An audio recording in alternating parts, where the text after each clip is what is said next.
Welcome, everyone. It is episode 82 of This Week in Geek, the first episode after the 96th Academy Awards, which we'll all be talking about today. My name is Ren, and I'm, of course, joined, as always, by my co-host, Zach Pope. How are you doing today, Zach? I'm doing great, man. It's another Saturday morning my time, Saturday afternoon your time. Afternoon. We're Yes, talking sir. what possibly might be one of the worst Oscars to ever happen. Um, yeah, man, it's a good time, you know? Yeah. So did you wake up earlier than usual today or later than usual today? Uh, Because you changed time. I woke up the same, so I don't Oh, know okay. how we actually got this to work. I mean, genuinely, I actually just woke up earlier because my shoulder hurts, but other than that, no, it's same for me right now. It's the same time, all that stuff. I would have let you All know. right. Yeah, exactly. Good to know. And in case you aren't familiar with the show, here's how the show works. In case you don't know, we have three segments on This Week in Geek. The first segment is when me, Zach, and then a lot of you in the live chat go through our weekly rankings, ranking everything we saw this past week from the worst to the best. After that, we go to our main topic. That's the topic in the thumbnail, the topic on the title, and the post on my community tab where you leave your questions for the third segment of the show where we answer your questions. Now, we can't guarantee we'll answer all those questions. We might not have time, but if you want to guarantee your question is answered, you want to support the show while you ask great questions, use the tip link in the description or the super chat feature. All right, Zach, you want to get us started with your weekly rankings? Yeah, man, let's do it. So Let's my do it. weekly ranking, I watched a lot of stuff. Not really. I watched like 5 things, but I watched for the first time coming in last. Next Goal Wins, which was not as Oh, bad as I thought it was gonna be, as many people kept saying it. But I still really liked it. I thought it was enjoyable. yeah, For what it was, I like this. it's very generic. I Mhm. will say the first 20 minutes, I almost just stopped because I was watching and I was like, I'm not really getting this. But I was watching it while I was working. I just had it kind of playing in the background and paying Mhm. attention to it when I can, pausing it in between work and stuff. And I liked it. I would never have paid for it. I'm happy I missed the screening of this to watch Loki's season finale, or at least season 2 finale. Oh, So yeah. yeah, definitely made the better choice on that. But I liked it. Up next, I watched the entire Taylor Swift The Eras tour. Why? I watched You about ask? 20 minutes of that when I was over at Tessa's. Hmm. My sister's a huge fan, I so I imagine so. thought I'd be a good brother and check it out, see what the hype was. It's enjoyable. It's enjoyable. I won't Okay. deny that she has star presence, but I did just sit there while it was playing while I was working. So was I fully paying attention? Maybe not. I mean, Did I it's not the enjoy kind it of as movie much? you need to pay attention to. No, and I told my sister this is the reason I didn't go see it in theaters, is because I would have been more interested if she actually did like a documentary of the entire tour and how it Mm. affected her. I would have been more interested in that than a concert Hmm. movie. Yeah. Pink did that a couple years ago and it was really great. J Balvin did it a couple years ago and it was pretty good. I like seeing uh bands or artists on tour and seeing how that affects them because it's different for each. The Billie Eilish documentary is like that. Still haven't seen it, so You that's haven't actually seen one it? I Oh, do. okay. No, I still need to watch that one. Then after that, I watched Over the Hedge. Why? Because I Dominic know Spencer exactly why. I said it know was the most exactly why. underrated DreamWorks movie, and let me tell you, I have not seen this film since I was like 9. I fucking love this movie. It's so much fun. It's so stupid. I brought back like childhood memories to when I played the video game. Yes, there was a video game for this, and I enjoyed it. I can't deny it. Still fun for me. The voice cast is great. Gary Shillen as the turtle. Hmm. Fucking great casting. Then I watched something for the first time this week, Ren, I know what it is, and I still and have to it see it was myself. Roadhouse. What Roadhouse. might be one of the coolest movies I've ever watched. It was like genuinely, I expected to watch this and be like, all right, it's very dated. I get the appeal of it at the time, Hmm. but no, it's still fucking rocks. I kind of equivalent it to do you like the this is probably a dumb question, but I still have to ask. Like, obviously, I know you love Top Gun Maverick. It was one of your favorites of that year. Did you love the first Top Gun, like before going into Maverick?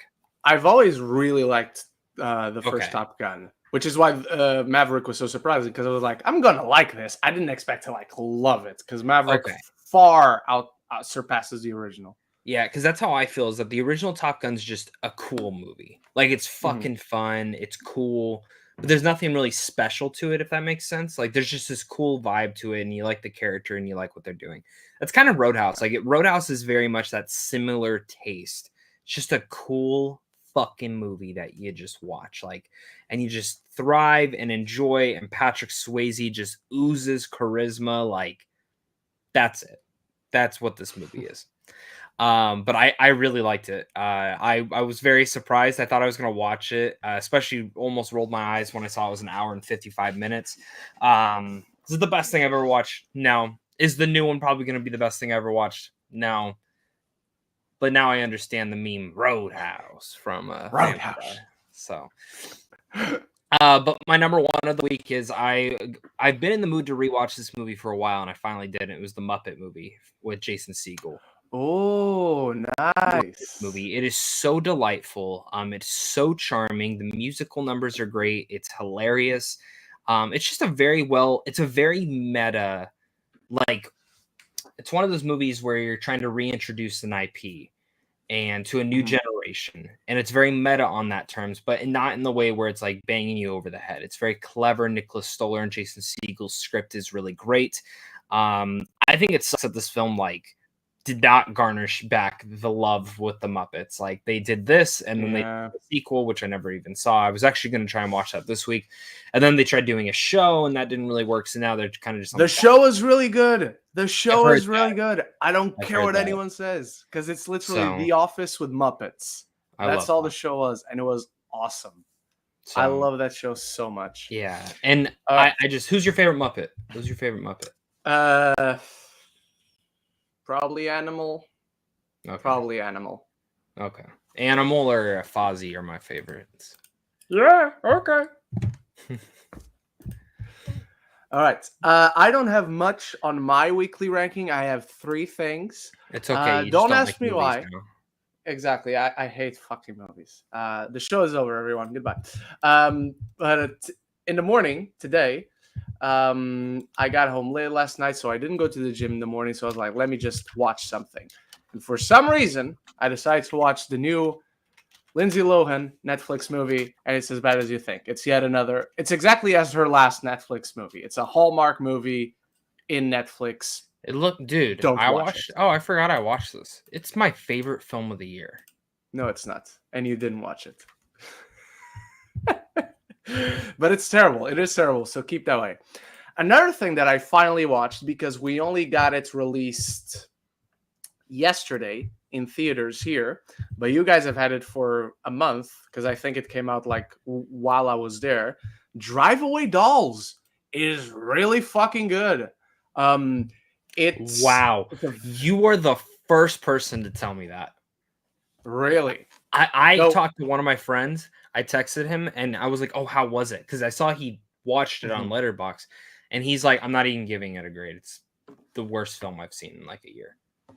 I was like, "Wow, it's awesome." However, keep in mind, my favorite Coen Brothers movie is The Big Lebowski. So whenever you watch Drive Away Dolls, you might not agree that it's good, but you're gonna see the correlation. Like, if you like The Big Lebowski, of course you like Drive Away Dolls, because it's genuinely funny. It's endearing. It's fucking violent. It's funny, but it mixes all these elements, because the editing feels like it's straight out of a slapstick cartoon. It's got these transitions that bring these little pieces of the story together, because there's a mystery intertwined in the story, and so certain transitions feel like these psychedelic, like you're tripping on LSD or something. And then the main plot is both a romance, but also a crime thriller, where like people die and powerful figures are blackmailing each other. And the cast is all fantastic. It's got that Coen sense of humor. It's only one of the Coens. They're finally getting back together. But I really, really enjoy this. I don't think it's great. I don't think it's as good as The Big Lebowski, don't get me wrong, but I think it's a really, really fun time. It takes all these wacky chances on itself, and to me, it paid off. But at number one, Zach, since last week, I'm not too far along, but I started my rewatch of the entire series of Dragon Ball. So yeah, The worst series ever. That's number one. Shut the fuck up.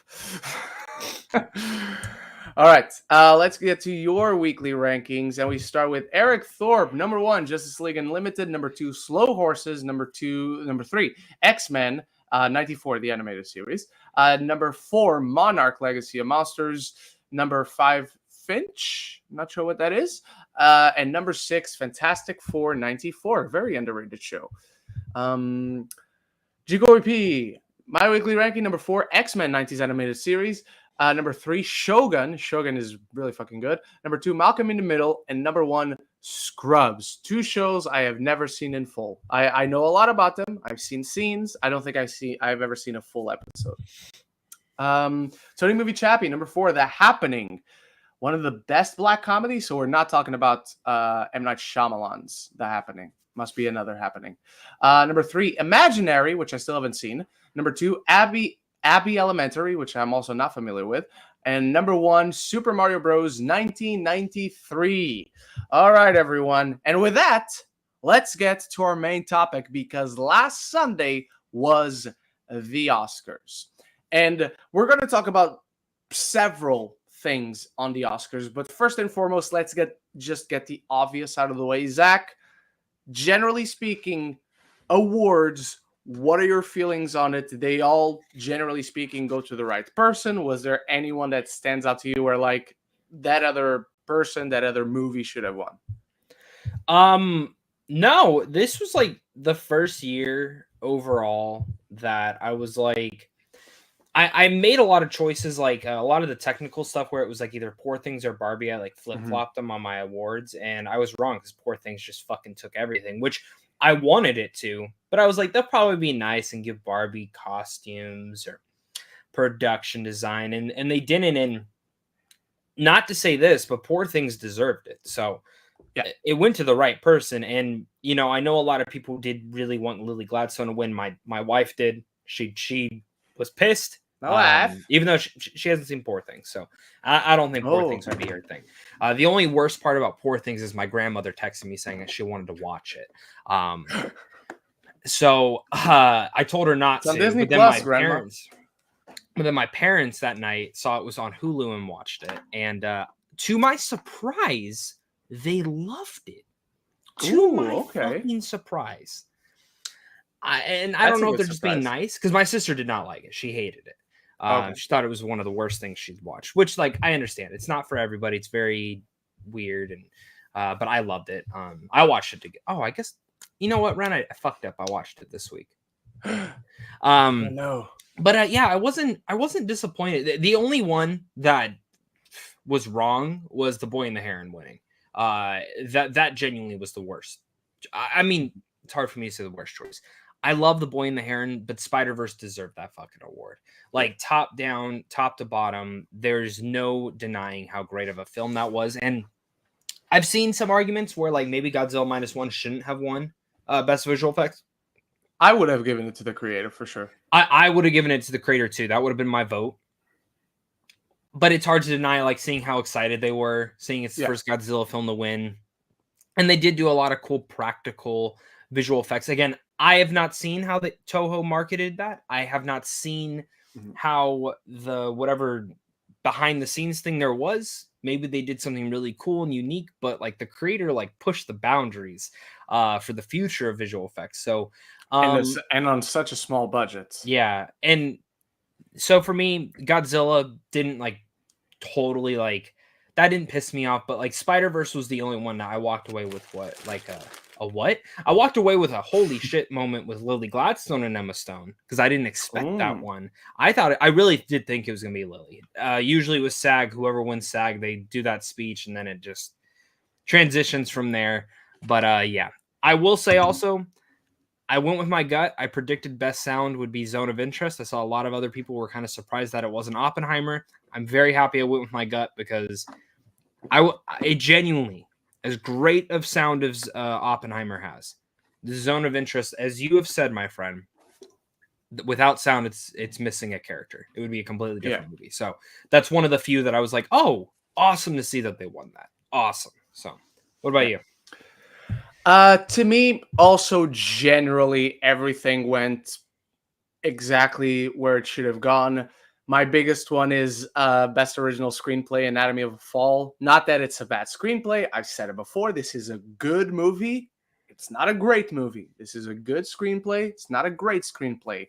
And it's not like May December or Maestro also deserve to be nominated for best original screenplay, but Past Lives and The Holdovers are there, and they didn't get it. And Holdovers had this kind of like quote unquote controversy going on with it. So even then, I would have been more than happy to give it to Past Lives, because Past Lives has an excellent script. Past Lives should have gotten it. Best animated feature. I agree with you. I was expecting The Boy and the Heron, but I was like praying, like, please Spider-Verse, and unfortunately we didn't get that quote unquote upset. Do you think it's a stigma because it's Marvel?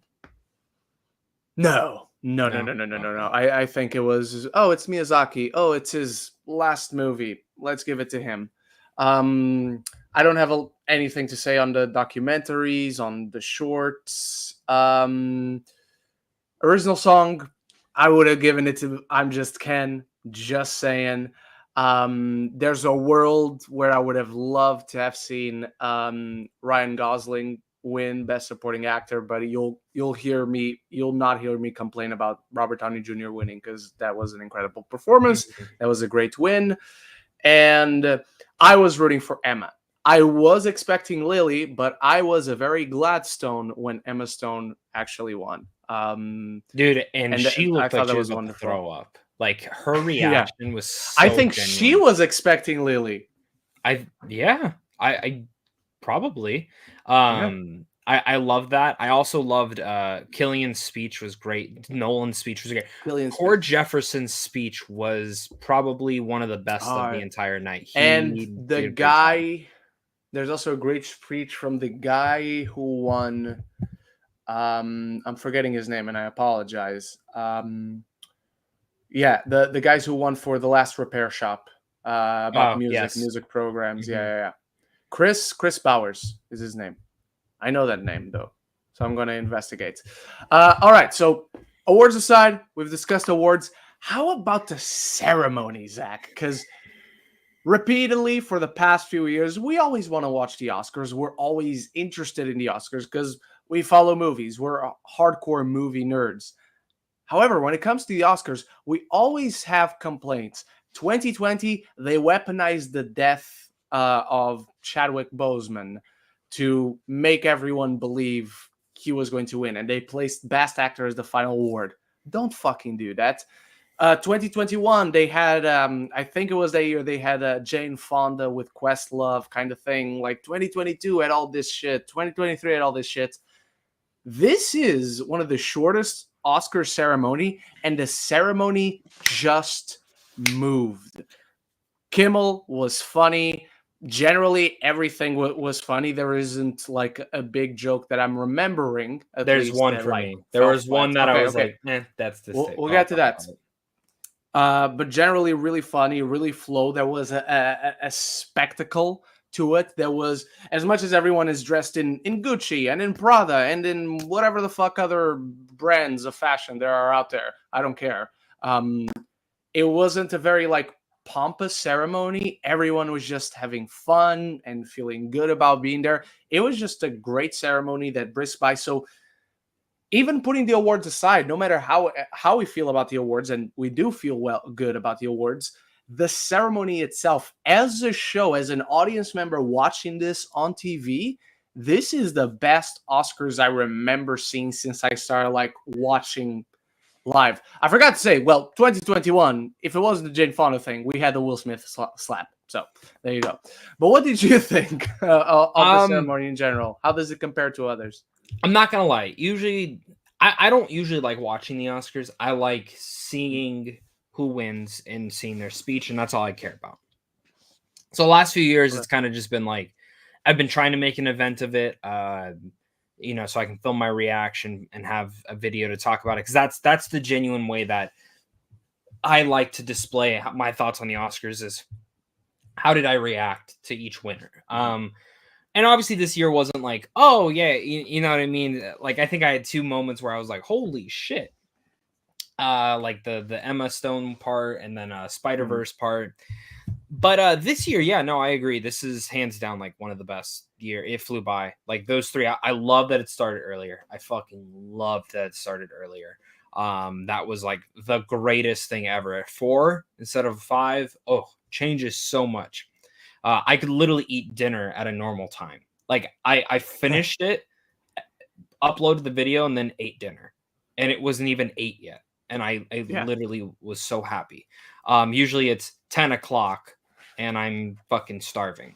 I mean, I missed the opening monologue and the Divine Joy Randolph win. Like I caught the speech halfway because I had the stream already ready, because I was expecting to start at 1 a.m. my time.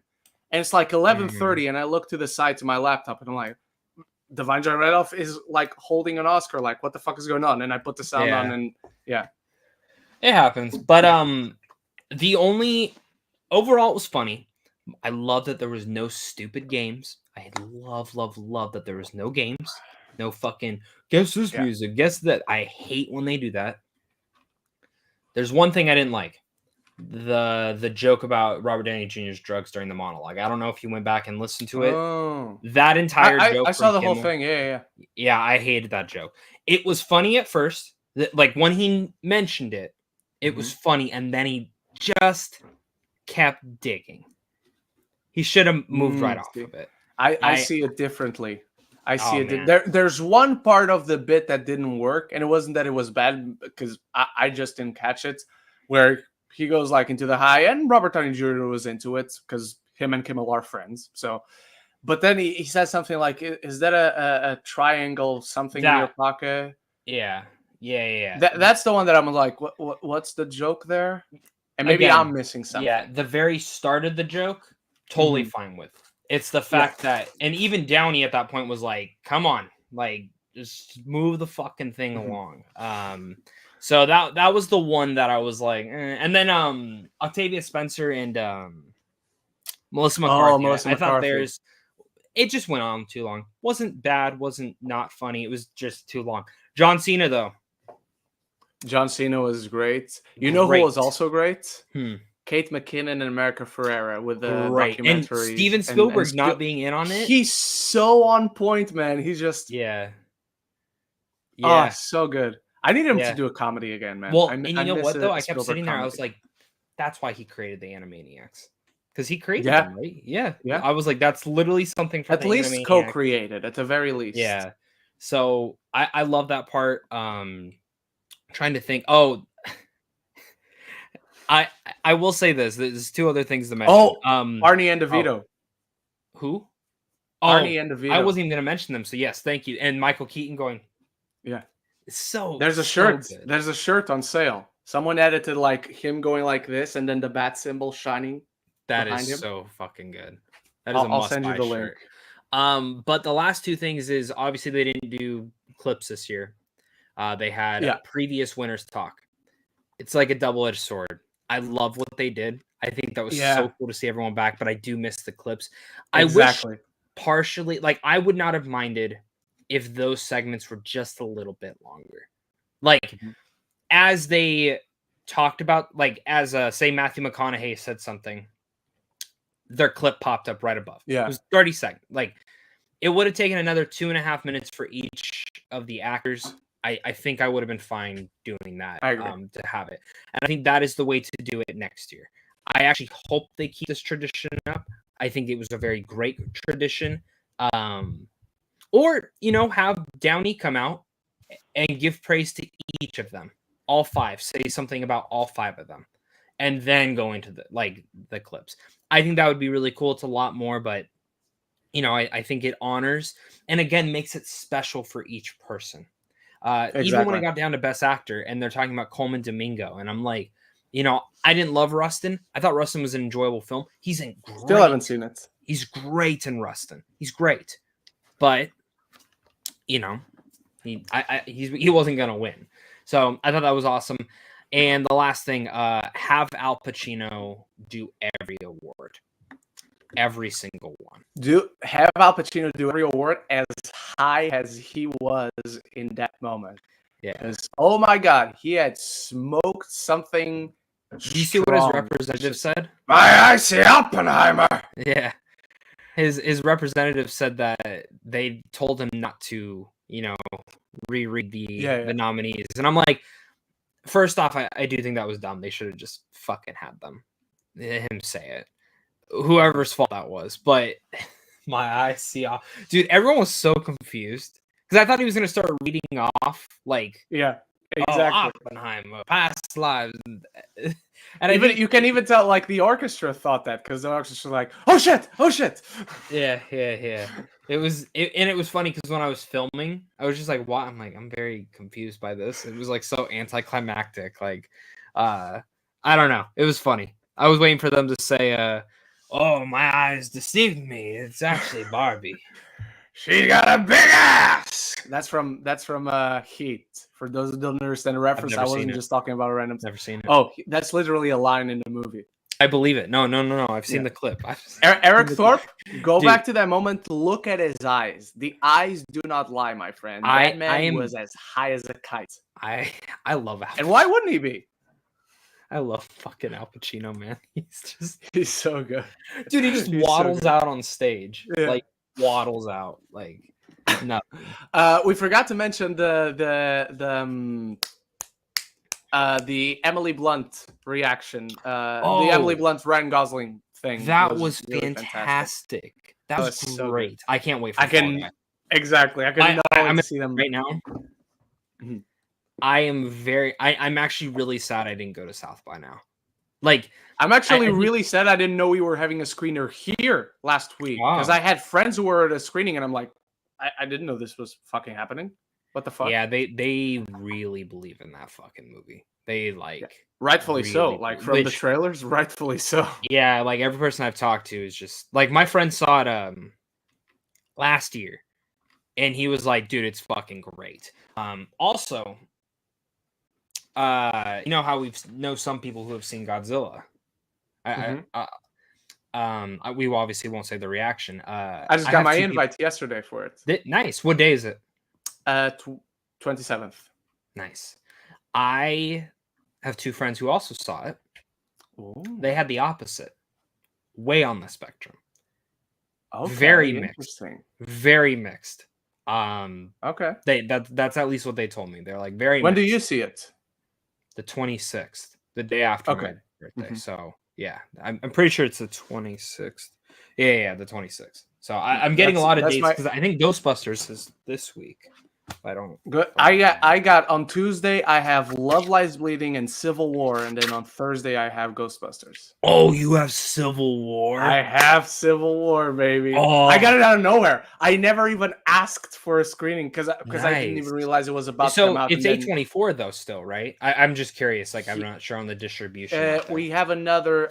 We must have another distributor because here. It's from this PR company that usually does Universal and does Netflix. Okay. So but like within that PR thing. Do you know if they're doing it in IMAX, you guys, or they had the IMAX poster on the email when they sent me the invite, so hopefully. Okay. That's sick. Yeah. I don't think they're showing it to us till a little bit closer to release. When does it come out? April. Let me see. I have it in my. That's probably why I hadn't yet begun to like. Yeah, it doesn't come out till the 12th here. Holy shit! Probably doesn't come out till the 12th here, but I'll check. Yeah, but we just spoke about Ryan Gosling and Emily Blunt. We just spoke about the Fall Guy. The best moment in the entire ceremony was, generally speaking, great. I would give it probably and A plus. All the songs were good. All the songs were. I know all the songs are good. I want to reference that. Every single one was actually good. Every single song was good, but I'm Just Ken. Turn that ceremony into something that I've never seen it become before. Like, that was a concert, that was a party, that Dude, they got was a slashed. They got nightclub. fucking They got slashed. fucking slashed. Dude, They I got the actually actors who were yeah. not at the Oscars. Hey, just want to come on stage and dance, and probably they went to the after party when the show ended. But Mhm. that was just awesome. They had all the pieces. It was like one of those things where I can imagine that the number would have been spectacular, and then maybe we would have talked about, you know what, it would have been cool if like the rest of the actors were there, which Yeah. is not a problem that they weren't, but would have been cool. They actually fucking were there, and like you said, they Yeah. got fucking slashed Dude, out of nowhere. if you go back and watch my reaction, I'm like sitting there vibing and I'm just like filming like my react. And then I'm like, holy fuck, they got slashed. What the fuck? Dude, I love how he went out there and like had Margot singing, Greta, he went Yeah. up to Emma Stone. Dude, when that Yes, he starts did. though, and he just has the hat down, and Billie Eilish, you just see I love rewatching that first few seconds because you just see she's trying so hard not to laugh. And Margot Margot's not even Robbie, holding it in. no, She's just no. having a ball. And then did you see the Martin Scorsese's daughter record Martin Scorsese? Yes. Yeah. Did you see the comparison where it's him watching Ryan Gosling, him watching Eminem, and it's like Ryan Gosling is better than Eminem confirmed. Yeah. Dude, it was fucking I would maybe say it's the best performance ever done at the Oscars.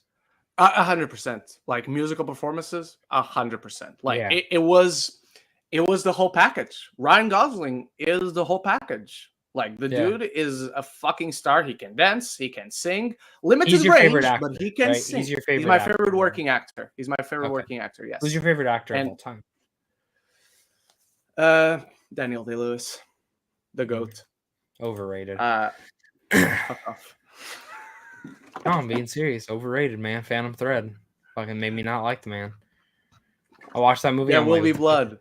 There will be Never blood. seen That's it. all I need. Never seen it. You need to watch it. That's Nah, the I'm greatest good. performance of all time. I'm okay. No, you're not. No, I'm okay. I'll watch it one day. No, you're not. Yeah, Watch I've seen the fucking Licorice movie. Pizza. I watched Licorice Pizza. I'm good. Oh, fuck off. Fuck off. Do you when I say things like this, do you just think I'm fucking around the whole time that I've actually seen the movie, or do you like genuinely think I haven't seen the movie? Because I actually can. Okay. I can read pretty well when you're fucking around, or when you're. I haven't seen the movie though. I being really real haven't. but making fun of me. Yeah, I know. I haven't seen that movie with him, and I haven't seen it's the only Scorsese film I have not. It's one of his only. Ooh, Gangs of New York. Yeah, I've never seen it. Gangs of New York is underrated. Gangs of New York is very underrated. I've heard very that. Underrated. He plays like what? Billy the right? Butcher, not Yeah, Billy Billy Butcher. Billy the Billy Butcher. the Butcher. So, which Billy the Butcher's better? Ooh. Well, supposedly Billy the Butcher existed. He was a real person. Billy Butcher, he doesn't. And despite his gray morality, he's essentially a good person, quote unquote. So I'll have to go with Billy Butcher from The Boys. Okay, fair enough. But yeah, man, I'm with you. B+ for this Oscar ceremony. B+. Really liked it. I'm happy it got good views. A lot of that might have been because people were tuning in because of Oppenheimer and Barbie, but Nolan got. I love also Spielberg gave Nolan his Oscar. Yes, I know that was probably planned. I know they probably knew that 100% was going to get it, but as it should. Yeah, but it was great. As it should. And honestly, if any of them would have gotten it, like if Martin Scorsese would have gotten it, or Jonathan Glazer, like it would have been nice for Spielberg to be the one to give them the Oscar. But it's a little bit more quintessential to have Nolan, because Nolan for me is kind of like, I think when we all look back, he will be kind of the Spielberg of this time, specifically in what Nolan has created, and what Spielberg has very much done, throughout his entire career. So looking now at the Oscars, let's look ahead into the next year. everything that worked about this ceremony, everything they didn't work. What can they improve on next year? What should they improve on next year while keeping the things that are there already worked this time? For me, it's just don't bring Kimmel back. He's a safe choice. I bring John Mulaney. Have John Mulaney do it. We didn't even talk about him. John Mulaney was awesome. I think, and he hosted one award this season. He presented the sound, I think. No. During this award season, he did one of the award show. He did the governor's ball, okay. The actual one, and his like monologue. I watched a little bit of it. He was great. I'm not huge on his comedy. I'm really not. I'm not one of those diehard fucking fans of John.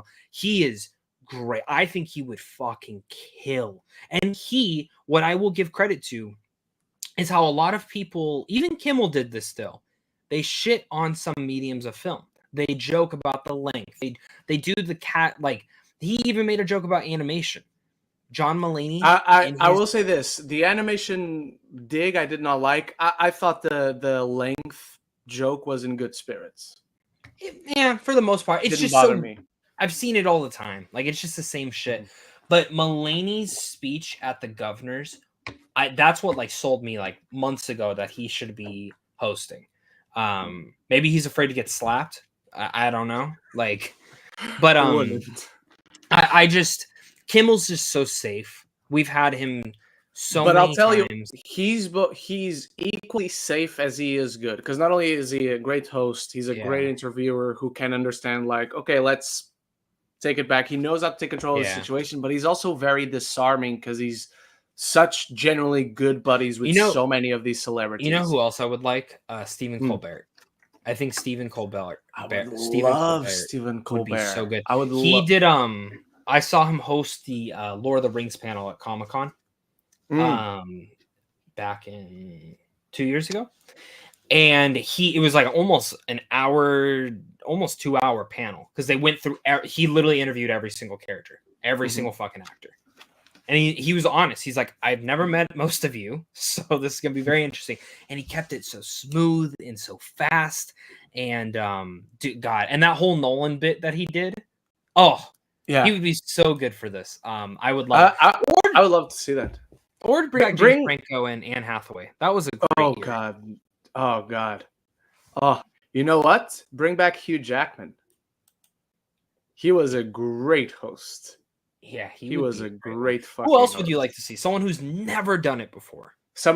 Because I was about to say, I mean, just bring back Billy Crystal if everything else goes to shit, because he's the GOAT. Someone who's never done it. The three main characters from Only Murderers in the Building. That was my suggestion as well. But I was also going to say, look, for those of you who are not wrestling fans, you might not see the vision, and that's fine because you have no reference. John Cena would be a great host. Okay, so I'm not gonna lie, I actually thought that. I was like, I think he would do good if you gave him the writing. If you gave him the writing to do so, he would do really good. Yeah, you have to give him the writing. You have to give him the writing for sure. Because the last best Oscars we did was the one where they didn't have a host, honestly. And it lacked a little bit of hosting. It just moved a little bit faster because there's no host. So, but this year, Kimmel didn't really come out and say a lot. Like he did his he kept things going. He kept things smooth. My only issue, if we compare it to that, because I remember that year where there was no host, is that it worked despite not having a host. It didn't work because of not having a host. And so it's that show that we were all expecting to like be chaos and be a shit show, no pun intended. And you know what? That was fine. That worked well enough. I got one. I have 5. Okay, I'm gonna there's 6. I'm gonna read them to you and you tell me what you think. Okay. Hang on. Okay. There's 6? 6. Okay, so one by one, I will rank it from somewhere without knowing who's coming next. Okay. So first off, it's Hugh Jackman. We already said Hugh Jackman. Just because there might be another name that I really love there, I'm gonna put him at 2. Okay. Keke Palmer. 6. Jack Black. 4. Will Ferrell and John C. Reilly. 5. Kermit the Frog and the Muppets. That's my number 1. But I don't know who's coming next. Is that my number 1? Because I'm tempted, but I don't know who's coming next. But you know what? I'm gonna put him at number 1. Who's number 3? Conan O'Brien, which would be a really good pick too. Conan would be good, but I don't. He doesn't have an interest in him to do it. No, that's just the thing. So if he doesn't have that interest, I don't have an interest to have him do something he doesn't want to do. Like simple as that. No, I agree. All right, everyone. And with that down, let's move on to the third segment of the show for your questions. Remember, leave them on the community tab. If we have time, we'll go for them. If not, consider supporting us on SuperChat or through the tip link in the description. Zach, do you want to get us started on this week's questions? Yeah. Up first, Lady Aaron, what are your top 5 favorite moments of the Oscar ceremonies and your least 3 favorite? I mean, we kind of just went through it, so I can't really give my favorite moments nor my least because I've already kind of mentioned them. So, and I see that a lot of your questions are Oscar related. So Ren, I don't know if you want me to just jump to the next, like skip the Oscar ones because a lot of them are basically. Yeah, we went through a lot of our favorite moments, so I don't really want to rank them. I'm sure there are more good Oscar questions, but if it's ranking, it's just like we'll have to stop and think if we go everything. to the next one, it's a ranking of the songs, but I'm just doesn't matter. Billie Eilish, everything else. I'm Just Ken is number 1. That's the only one that matters. Along with I'm Just Ken, what are some other Oscar musical performances through the years that you would still hold a special place in your heart? None, because they all fucking waste time. I don't remember. Yeah, like nothing that great. Let me see. Yeah, it's again more questions about the Oscars. I mean, stuff that literally we talked about. Go for the next one. I'll Okay, here I found one from Lady Aaron. So I finally saw Oppenheimer for the first time and I absolutely loved it. Everything was perfect. Okay. What were some of the beloved blockbusters that you absolutely loved from the past few years that you think will become and remain classics through the years? That's a good question. Thank you for not making it Oscar. Thank you for making it Oscar related and not. Avengers Endgame. Yeah. Avengers Infinity War. I think the original Avengers. Yeah. Man of Steel. The Batman. The Batman. Good shout. The Dark Knight. You can argue it already is one. Spider-Verse. Yeah. The Dark Knight is 16 years old this year. That's wild. It's fucking madness. Something that kind of just Dune. Fucking Dune. June. Mm-hmm. Honestly, Skyfall. This one won't be remained as a classic, but it will be remained as a cult classic. And that's Tenet. Tenet will be like one of those films that like they'll be like, "Have you ever seen Tenet?" And that's definitely a cult classic. No. Babylon will be a classic, one that fucking failed, but should have been great. I don't know that you would call this a blockbuster under normal standards, but I think it's adjacent enough for me to consider it for this. The Northman. Oh yeah, easy peasy lemon squeezy. Such a good fucking movie, man. Top Gun Maverick. Top Gun, yeah. Top Gun Maverick has got to be up there. Blade Runner. If you don't already want to say Blade Runner 2049. I think more cult. If anything, cults. Cult classic. Trying to think. Logan. And we forgot another one. The obvious one. If we're talking about Oppenheimer, the other one is Barbie. Oh yeah. 1000%. All right. Yeah, we'll go to the next one. Lady Aaron, thoughts on what we got in terms of first look at the animated Among Us series? I don't care. They look like the figures from the game that I never played, but I don't have many thoughts. My only thought is, oh shit, Ashley Johnson is in this, so I guess I'm going to at least try it. I don't know. What's it coming out on? I didn't know it was coming. They were making a show until yesterday. They didn't even announce that. So like for me, is this just a web series? Like yeah. I don't know. I like Yeah, playing Among Us. It was a fun I will game. try it just out of a morbid curiosity. I never played it, so. Oh, it's fun. Not really anymore, but it was fun. All right, Thoughts on what's the next, live Zach? action Teen Titans movie that's announced to officially being worked on? My first reaction was, oh, okay, that's where Blue Beetle's gonna be at. Genuinely, like that was like, okay, that's where they're gonna put him. It's exciting. I grew up with the original Teen Titans show. Like that was like my shit. That's what really got me into a lot of those characters, and I'm very excited to see what they make out of it.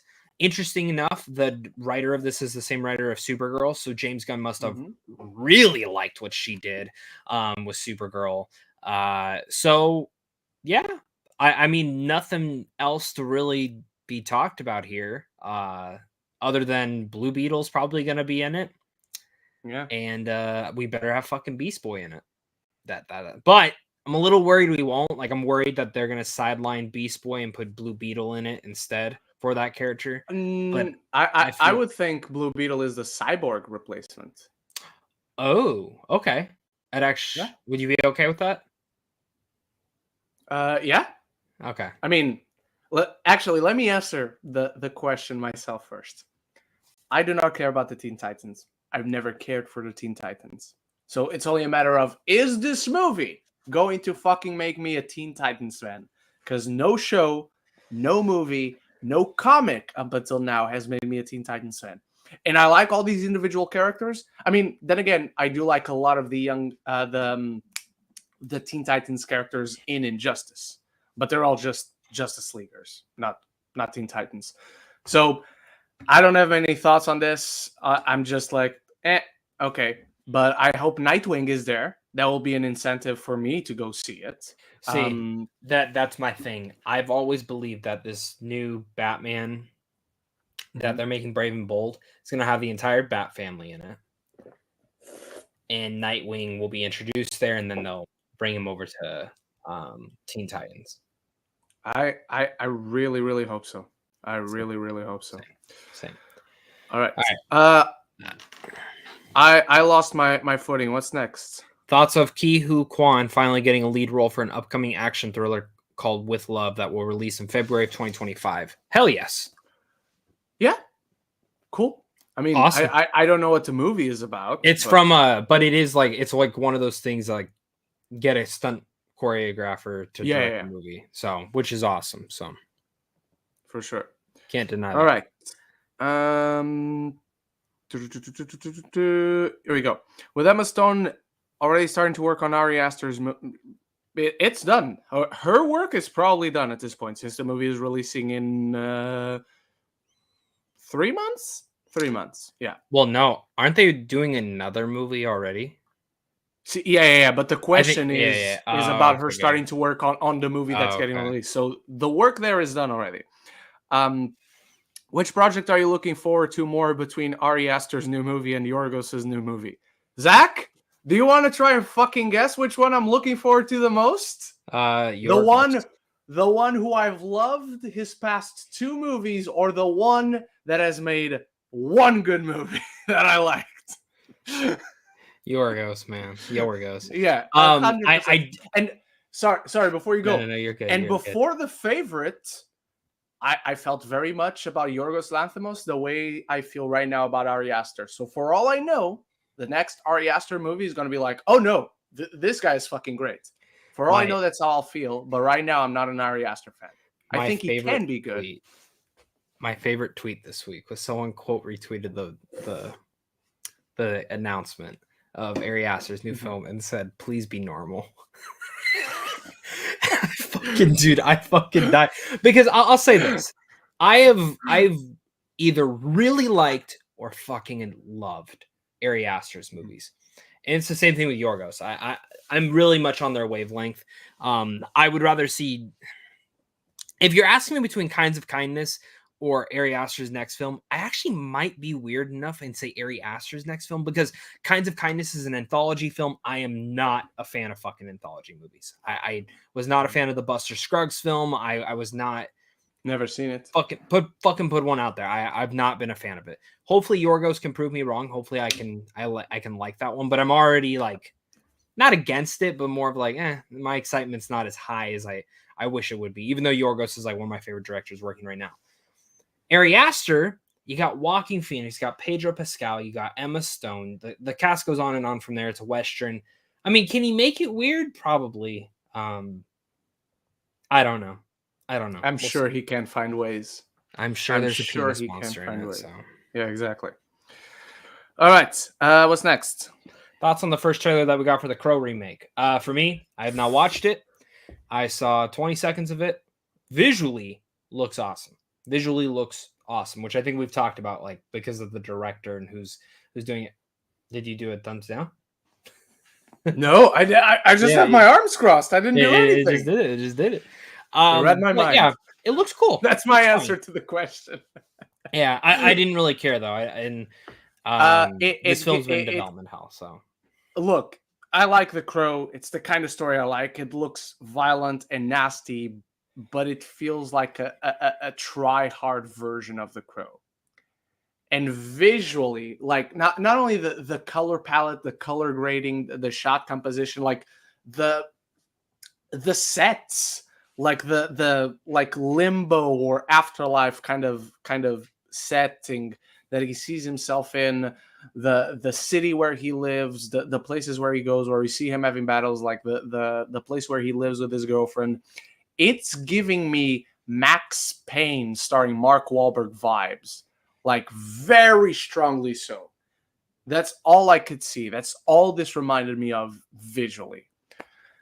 I hope it's good, but it doesn't look like it'll be. Especially when you put out a first trailer that is 3 minutes long. I feel like I saw the whole fucking entire thing. So, and speaking of Tony Movie Chappie with a super chat, thank you so much, Tony, asking also our thoughts on the trailer, which you just gave, but our thoughts on the first Crow. The first Crow is fucking great. It's not one of my all-time favorite movies. It's not like my top 25 or even 50. It might be if I think about it, because I never thought about top 50, but I think it's a great movie. It's gothic and it's dark, but it's soulful. There's a very distinct 90s identity to it, but not in a way that it ages the movie in a bad way. More of wow, there was really something special going on with the aesthetics, the sensibilities of the storytelling, all that. I think the first Crow is a really, really special movie. Zach? I've never seen it. Oh. It's one of those ones I'm going to watch this year. So okay, I was going to ask, are you going to watch it before the new one?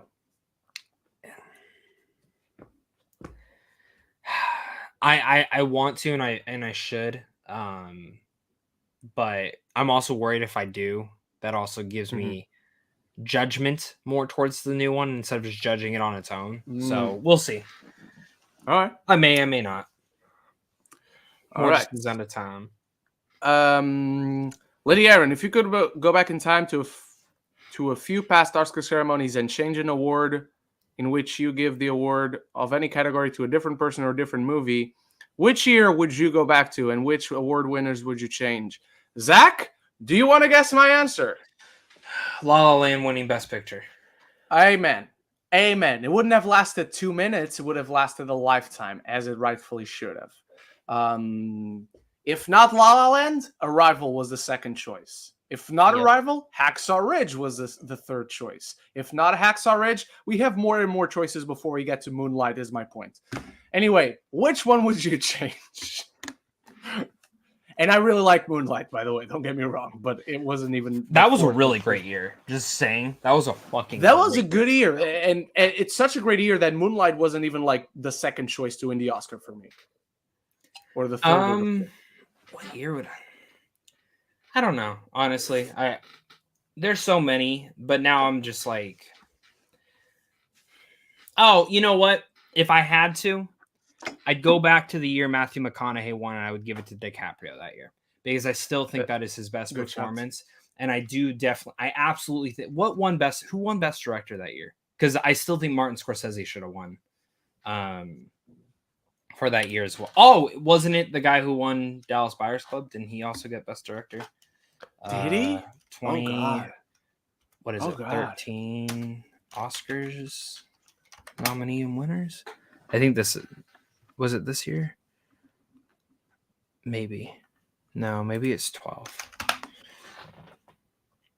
No, it was 13. Gotta be 13. Yeah, it has to be yeah. 13 because we got Dallas Buyers Club in 2014. What was it? It was 2014. So let me see who was director. I want to see directors. Was it Jean-Marc Vallée? It was. Oh It's no, gotta be never mind. That's tough. Alfonso Cuarón was it 12 Years a Slave? Gravity. No, Alfonso Cuarón Oh, for Gravity. that's a good shot. That's a good shot. So Who else was nominated? David O. Russell, Steve McQueen, and Alexander Payne, and of course Scorsese. Oh, okay. Yeah, it's tough. I wouldn't have minded giving it to Scorsese. I wouldn't mind. What was McQueen nominated for? 12 Years a Slave. He would be my third. Cuarón and Scorsese can flip either way. Yeah. And then McQueen.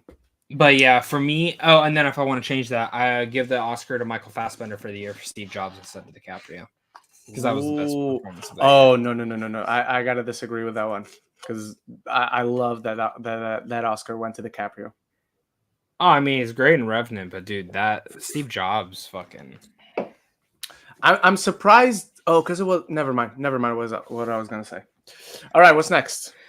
So just in case you haven't heard about this, the Fall Guy actually broke a Guinness World Record on the most cannon rolls ever done on a film with 8.5 cannon rolls at one point. What are your thoughts on this? We need a stunt category at the Oscars. Thank you very much. Cool. I haven't seen the movie, so. Yeah, exactly. All right. I'm going to be DiCaprio from Once Upon a Time when it happens. I'm going to be pointing.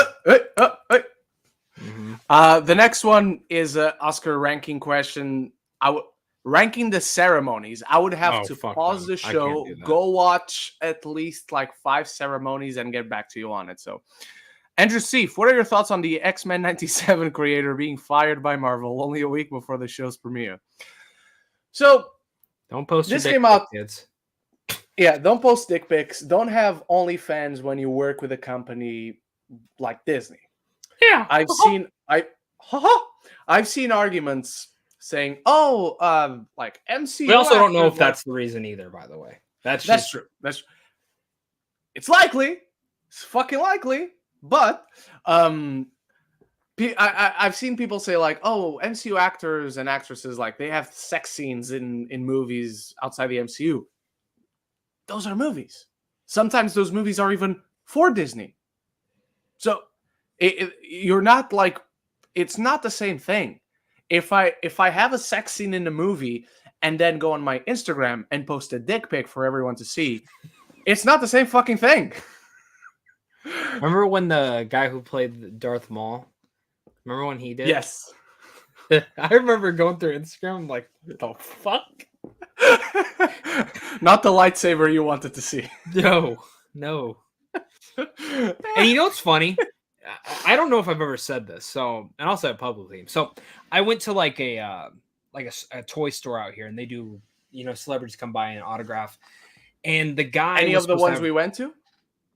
No, it closed down already, so I wouldn't be able to take you to this one. But he's like, yeah, Ray Park is gonna come.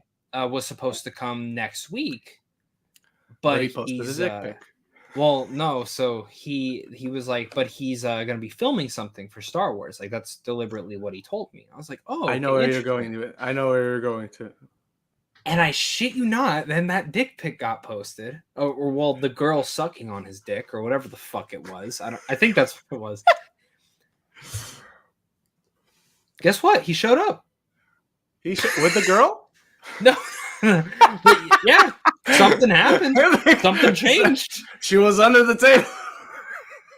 Dude, I fucking died laughing when I because I didn't go, but when I saw that he actually did go, I was like, someone fired you. Oh man. Someone definitely. You got fired. Oh my god. I wonder what he was supposed to be filming, Because I don't know if it was animated or... So here's the thing. When you might said be he's supposed to be Kenobi. filming something, I thought what you were getting at is that he was doing the motion capture for the Clone Wars finale. He might have been. I don't know. All right. What's next?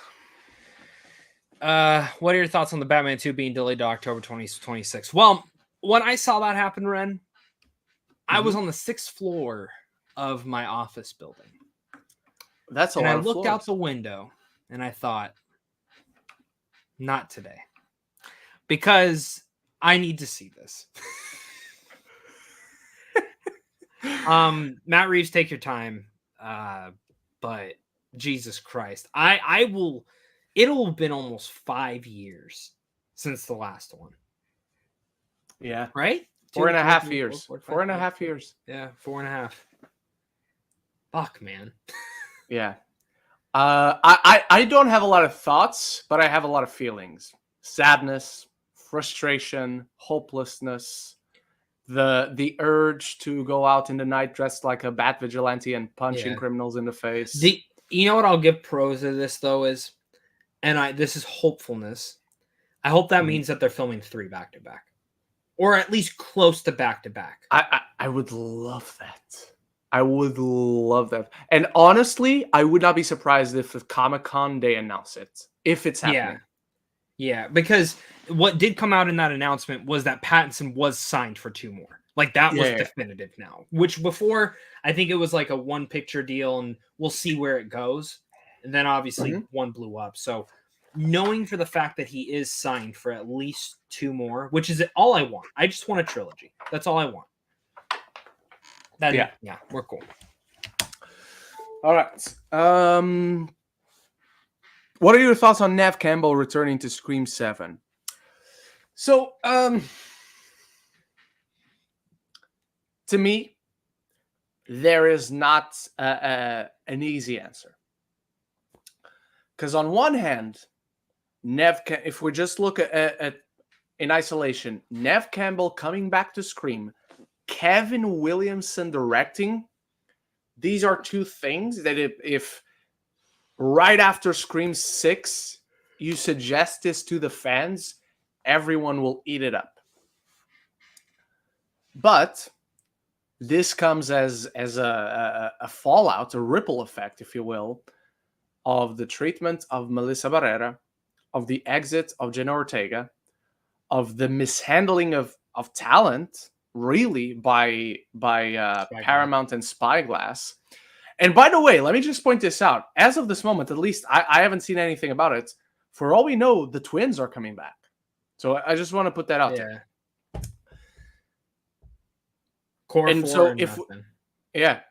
And so if we have this context added to the return of Neve Campbell and Kevin Williamson not making his directorial debut because he just directed the movie like a couple of years ago, but really the guy who created Scream is now helming Scream.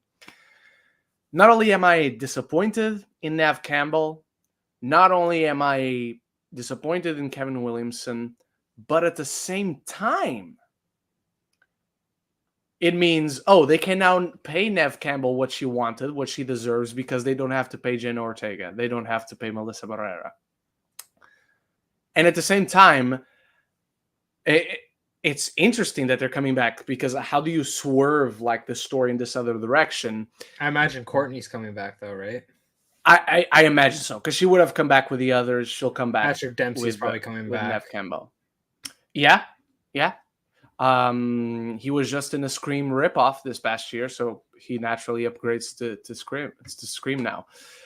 But I'm also disappointed, Zach, because if you are going forward in making a Scream 7, obviously the optimal situation is continuing with the Carpenter sisters. Yep. Keeping going with Neve Campbell, it's like, I'm curious to see like how forcefully you swerve, like what's the excuse not to come back? But it's the least interesting version of Scream 7. The most interesting version of Scream 7 is the one where they don't have Melissa Barrera. They don't have Jenna Ortega. Neve Campbell doesn't come back. Kevin Williamson is not associated. And by the way, I will give credit. Paramount, Spyglass, they are very smart because they know, because of this whole situation, no matter who they get for this movie, people are going to hate on it. So who do you get for this film? The original star and the creator of the entire fucking thing. But it's the least interesting version for me because I want to see the movie where they don't get Melissa, they don't get Jenna, they don't get Nev, they don't get Kevin. What does that Scream movie look like? What is that Scream movie? It's But I would have loved to see like how a creative mismanagement of that proportion came out with whatever that movie is. What are your thoughts, though? I still don't know if I'm gonna watch the film. Genuinely, at least in theaters. I don't know if I'm gonna watch it in theaters, and I don't know if I'm gonna still cover it. There's a couple things that I'd like to see on this. Mm-hmm. If it comes out that Melissa gave Nev her blessing to go and do the film. Good point. That's a good point. Then my attitude changes just a hair. I'm still pissed at Spyglass. I'm still pissed at everything that happened. But at least then and there, as a new fan of this, because I've not been a lifelong fan of Scream. I'm a new fan of Scream. Me neither. Then I would be like, okay, that makes me feel a little bit better. At the same point in time, I wish Nev and I wish Kevin would have stood by Melissa's side. Mm-hmm. Because now it doesn't look good on either of them for saying yes to this and just taking the money. Yeah. Obviously, yes. Nev's doing, like, she did this for the money. She didn't do it because she was creatively passionate about Scream. Let's get that out of the way. She would have done the fucking last one if she was. Yeah. She would have done it for any amount of money. And don't get me wrong, pay her what she deserves because she is the face of this franchise, but she wasn't anymore. This generation of fans, this new one, the core four is their people. Yeah. So I'm very interested to see what this is. It's hard for me to get excited because of everything that happened with Melissa. I'm happy that Nev got what she did, and I'm happy that Kevin's going to be able to do this, but he's not even writing the script, which is weird. You think he would be writing it. Yeah. But I don't know. I genuinely don't know. I'd really like if it came out that Melissa was like, "Oh, I'm back." You know what I mean? Like that would be something. Like Spyglass is like, "Yeah, we really fucked." Can you imagine? It's the post-credit scene, like, "I'm back." Yeah. But Nev returning just doesn't excite me. Like where 6 ended, it felt okay. One more with the core 4, and I'm good. Because if 5 was the mixing of the old guard with the new guard, 6 was definitely no. This is theirs now. This is the passing of the torch. Like genuinely, I don't even think Courtney needed to be in 6. She was good for 6. I liked what she did in 6, but like she wasn't needed for 6. Also, does Hayden Panettiere come back for this? Yeah, true. There's a lot of questions that I'm still wondering if Spyglass still has all these questions. Like. I was reading, I was talking to some journalists. They want this film out next year. I'm not surprised. That's what I was about to say. One way or another, these movies can be made fast. So we can be watching this movie on March 16th, 2025. So, but I shit you not when I say this. This has to literally be the best Scream film. Like, weirdly enough, because anything I go into this, every fan is going to go watch this. They're going to be like, nope. Like, it's just, I give balls to them, but at the same time, it's a tough subject. But for me, do you want to support it or not? I mean, like, Melissa Barrera she's deserved it. So everyone go see Abigail in April. I cannot fucking wait for that movie, man. Same. I cannot fucking wait for that. I know movie. Someone who's seen it. So I know someone who saw it. Don't tell me anything. I don't want to know anything. I don't know anything. I do not fucking know anything about that film. All right. I just know their opinion. That's it. So. All right. What's next? What are your thoughts on Patty Jenkins' Rogue Squadron movie potentially being backed up or backed on? Cool. I don't believe that happened. Like, I'm you can't even get the fucking Ray one out. Yeah, I'm glad, but let's see. It's just another Like, I still stand by everything I said last year when we came out of Star Wars Celebration. Right now, I believe all those 3 movies announced, they're coming. But from last year to now, we still haven't seen a single one of them, which is natural. We weren't expecting any one of them out by now. That's not what I'm saying. I'm just saying we're adding another movie to the in development collection. I want to add more movies to the movies that we can watch collection. Yeah. All right. What are your thoughts on Christopher Nolan? Oh, yeah. What are your thoughts on Christopher Nolan's salary reveal for Oppenheimer? I mean, cool. He got a good contract. He got well paid for it. He gave him the Oscar. He brought an Oscar to Universal's collection. Yeah. I wish I was one of his kids. I wish I was at all associated relative with Christopher Nolan. Yeah, So, I mean, you could change your last name. I mean, sure. I actually consider. You know what? I'm not going to share that. That's a tangent. Another story. But anyway, what's next? Zeke Gonzalez. What would be your ideal lineup for the DCU Teen Titans team? We kind of mentioned this. Nightwing, Beast Boy. As long as it has Nightwing. If it, let me put it this way: if it has Nightwing, I'm about 100% more interested than if it doesn't have Nightwing. They have to. I mean, they could do Robin, but I do not want Robin.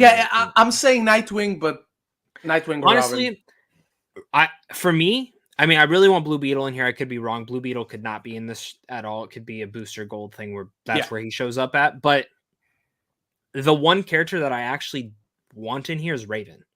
I think Raven is like one of the coolest things. And knowing what is Chapter 1 called, Gods and Monsters. Who is Raven's dad? Who might be the villain? Trigon. There you go. I think that's Trigon. Yeah, I think that's the direction they head in. I think we'll literally have Starfire, Raven, Beast Boy. I think they'll even do Cyborg, if I'm being honest with you. Could be wrong, could not be. Who knows? They'll do Nightwing, and then I think we'll get 2 more team members, which one could potentially be Blue Beetle. Wouldn't be surprised if we saw Supergirl on there. Who's writing this? The writer of Supergirl. I guess, Millie Alcock's around that age. I don't That's think true. Supergirl's ever been on the Teen Titans, but this is a new interpretation of it. So yeah. If you got to take down Trigon, I mean, you're gonna need some fucking muscle. So that's true. That's true. Starfire, Raven, Supergirl taking on Trigon. I think that'd be cool. Alrighty. Next up, Nathan Holton. I know this is early, but Oscar predictions for 2025 outside of Dune, movies you feel have the potential for it? I have no clue. Like all the movies Inside Out 2 that are best animated feature film. All the movies that usually end up being in awards race, we don't hear about them until festival season starts coming and they announce the lineup for festivals. Right now, I've seen no lineup for festivals for the Torontos, the Venices, the London Film Festivals, the New York Film Festival. Up until then, I have no idea what movies are coming out later. I'm going to give a prediction. Go for it. Challengers will not be nominated for anything. I haven't seen it. I don't know anyone that's seen it. It's from Focus Feature. It's a small ass film. It's not going to get the publication. And if Zendaya is going to get nominated, it's going to be for Dune. It's Focus Features? Is it Focus? I thought it was Focus. No, it's Warner Brothers. Over here, it's Warner Brothers. I think it's Focus over here. I don't think it's Warner Brothers. Yeah, here it's Amazon. So it's definitely not fucking getting nominated. And if Warner Brothers is going to push it, they're going to push Dune.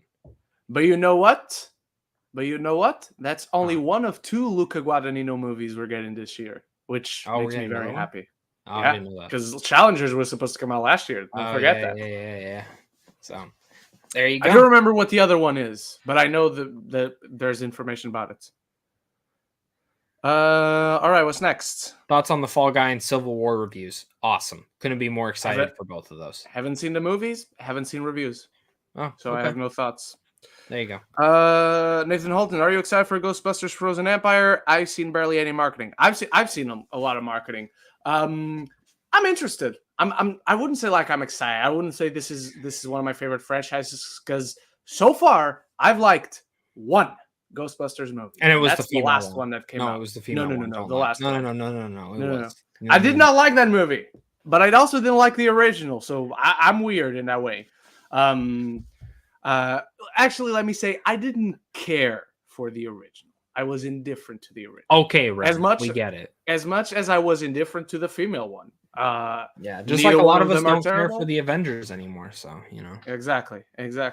Neither one of them are Yeah. terrible, but neither one of them are particularly Yeah. funny. Sorry to say. Give me my thoughts real fast since I actually like Yeah. Ghostbusters.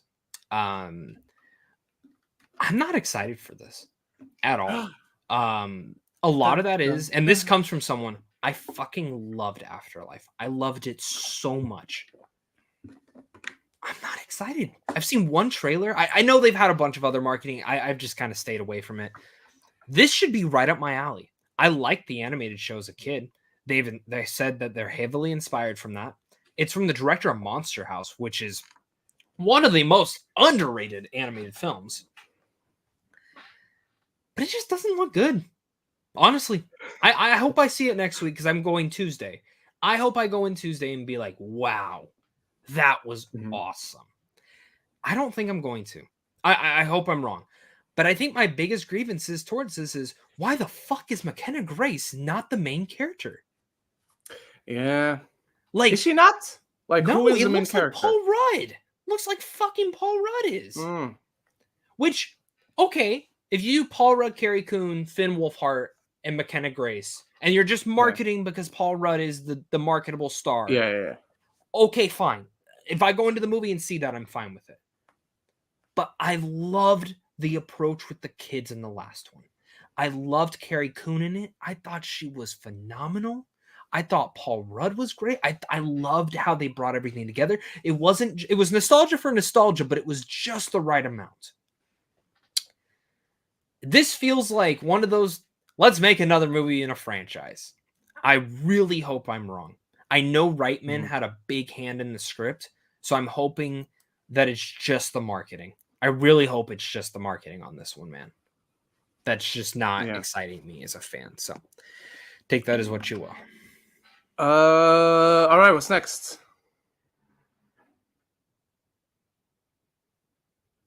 Did we lose Zach?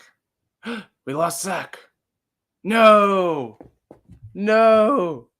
Oh shit, he froze. Hang on. Oh no. We lost Zach, everyone. Man down. He's frozen. He's frozen. All right, I'm going to keep going with the questions until /if he comes back. All right. Eric Thorpe reviews. Do you guys think the dog from Anatomy of a Fall was clapping for RDJ winning contemptuously because he felt he should have been nominated in his category, maybe even won, or was he just being a good sport? He was a good sport because he's a good boy. Dogs don't hold grudges.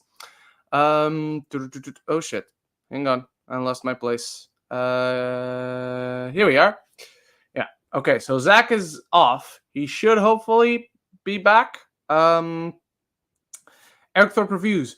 So do you guys think Dune 2 will actually win Best Picture when only 2 sequels ever before have? And do you think Denis Villeneuve will win Best Director when he wasn't even nominated for Part 1, which was fucking stupid? It's too early.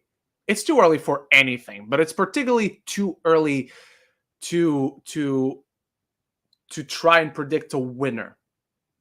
I think for sure he's getting nominated.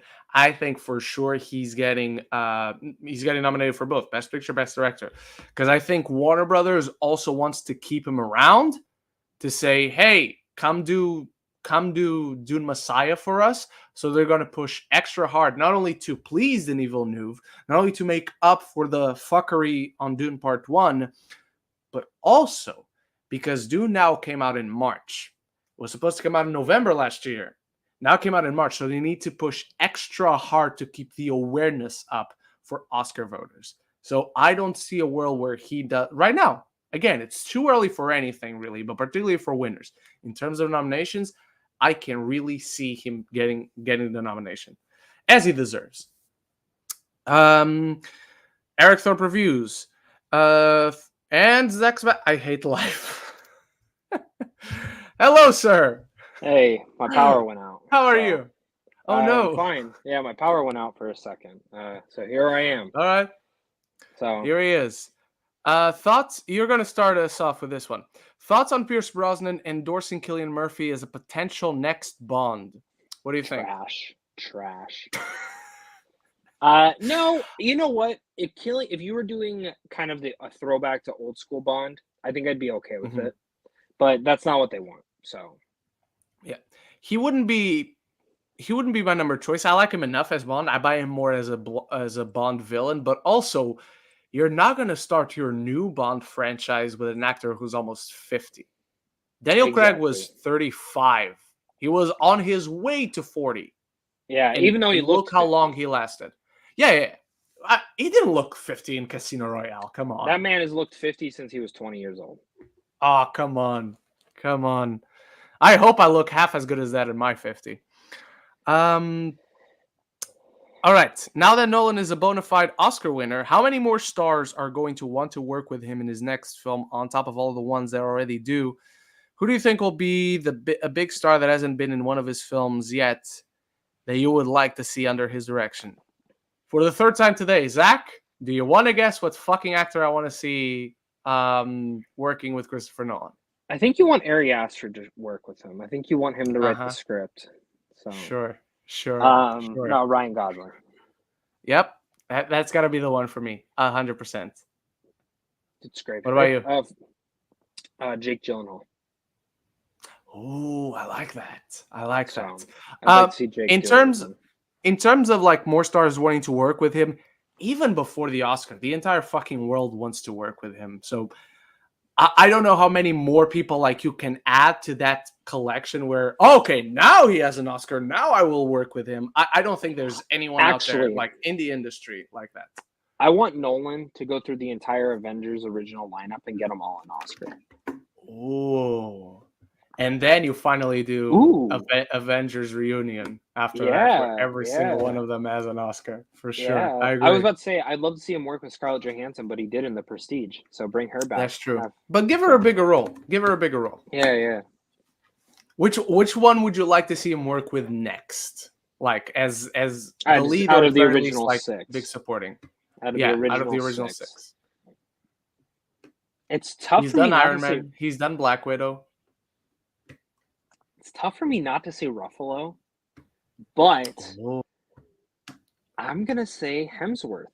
I want to see what the Hemsworth is capable of under Nolan. I agree. Yeah, like because here's my thing. I'd like to see Evans, but like Hemsworth is the one that I feel like has the most potential out of most of them to really break out and do something different. So because we've seen Chris Evans independently of how good or bad ultimately it went. We have seen Chris Evans in the Prestige movie context.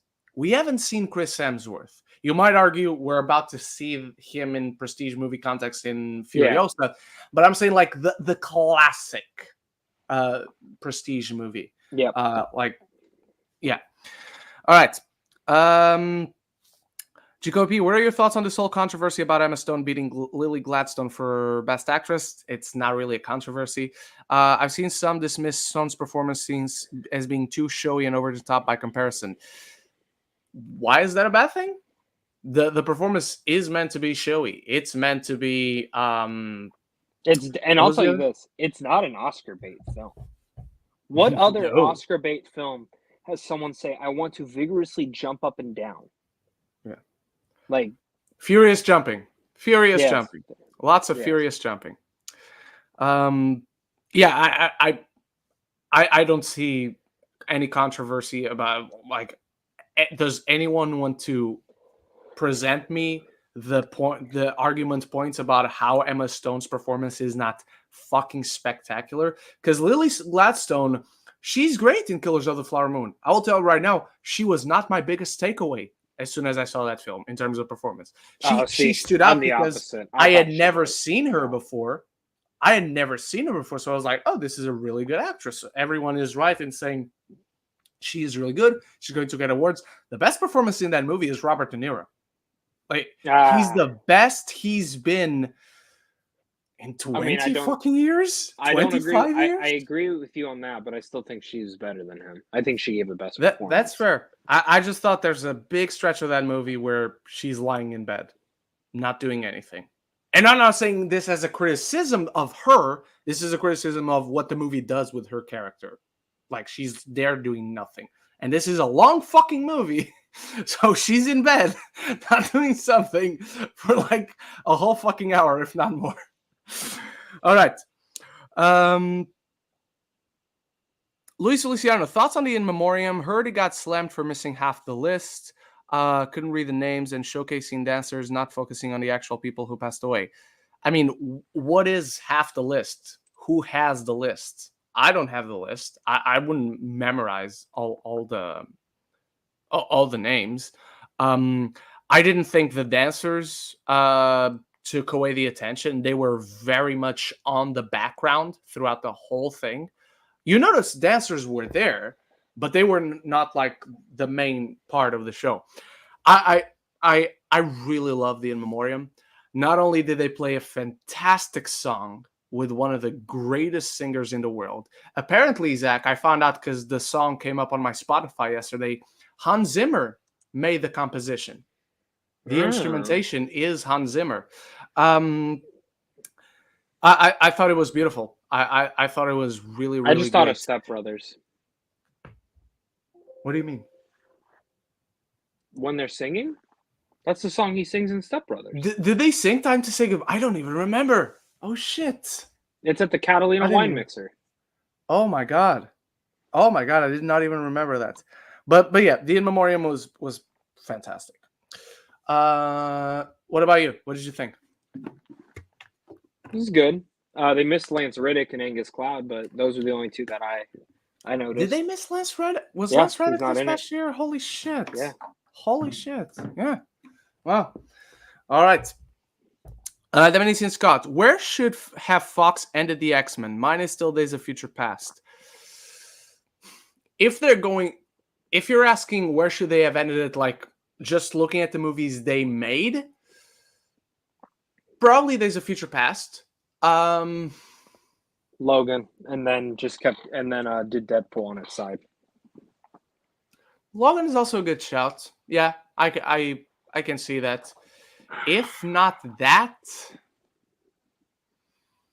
I mean, whatever better version of Dark Phoenix is out there, because it's not Dark Phoenix. It's definitely fucking not Last Stand, because that's even worse. But yeah. All right.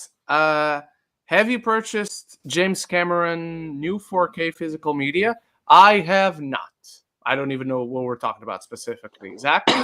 True Lies is finally on 4K. The Abyss is finally on 4K, and Aliens is finally on 4K. I have 4K. I have Aliens on Blu-ray, but I have none of the others. All right.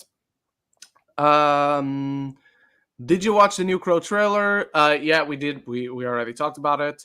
Thoughts on the new Deadpool rumored cameo? I know it. Do you know which one he's talking about? I know which one. No idea. Whenever you ask Nathan, be specific. Ask. I can what the take a rumored cameo guess is. on which one he's Okay. talking about. It's the one that My Time to Shine tweeted about. It's Henry Cavill Oh, really? As who? as a variant of Wolverine. Oh no, that's bullshit. That's not gonna happen. Yeah, That's I agree. bullshit. Yeah. And final question: thoughts on Elizabeth Olsen new A24 movie? Again, I have no idea what we're talking about. Just write the name of the movie for these kinds of questions, just because I might have missed something, but I have no idea what we're talking about right now. Zach, do you know that Elizabeth Olsen is making a A24 movie? I knew she was making a movie. I didn't know it was A24 though. There we go. Well, there we are. And that finishes us off today, right about the right time mark. Thank you so much for watching, everyone. Thank you so much for being with us on this beautiful Saturday morning / afternoon. Thank you, Tony Movie Chappie, for your super chat, for your support. Thank you all for the great questions. Zach, good luck getting your power back on. Thanks. All right, everyone. Thank you so much for watching. We'll be back next week, maybe to talk Civil War, maybe to talk Ghostbusters, maybe to talk Love Lies Bleeding and the guy who did something you should not do at movie theaters. Well, by the way, we only get Love Lies Bleeding in like April. Even Portugal fucking got it this week. It's because they don't So like much like Zach right now, I hate life. Thank you so much, everyone. And until the next time, say it with me, love each other and love the movies. Bye-bye, everybody. See ya.